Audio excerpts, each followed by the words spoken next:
月亮代表我的心。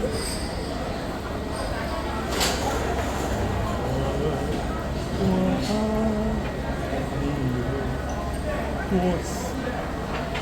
我爱你有几？你去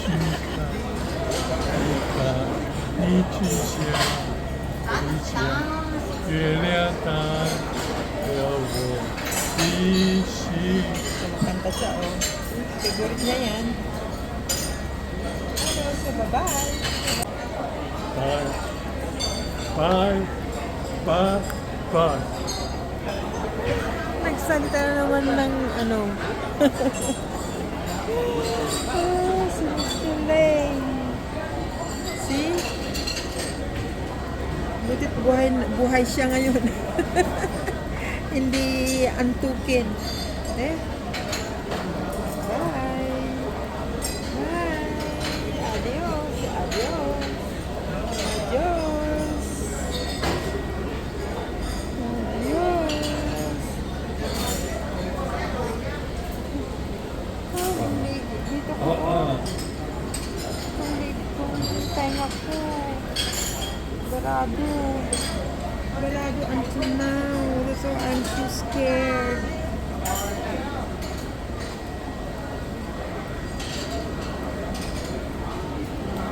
Oldies talaga, oh.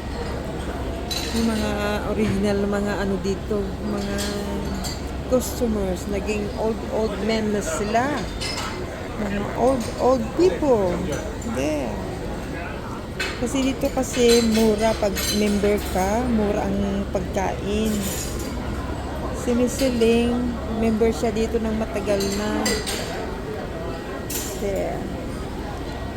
Yan. Matagal na siyang member dito. Sinisiling. Malapit na siyang ano, pag nasa bahay, tulog ng tulog. At least, pag nasa labas kami, okay lang siya. Pero sana wala nang ulan para makauwi kami. And then, wow. Kailangan kong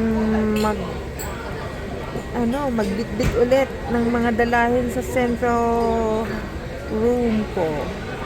Hindi ko masabing central house kasi isang room yun. Sa apartment.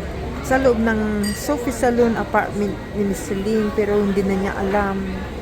Kaya lahat napunta na sa anak. Nakapangalan lahat sa anak. Ito naman anak.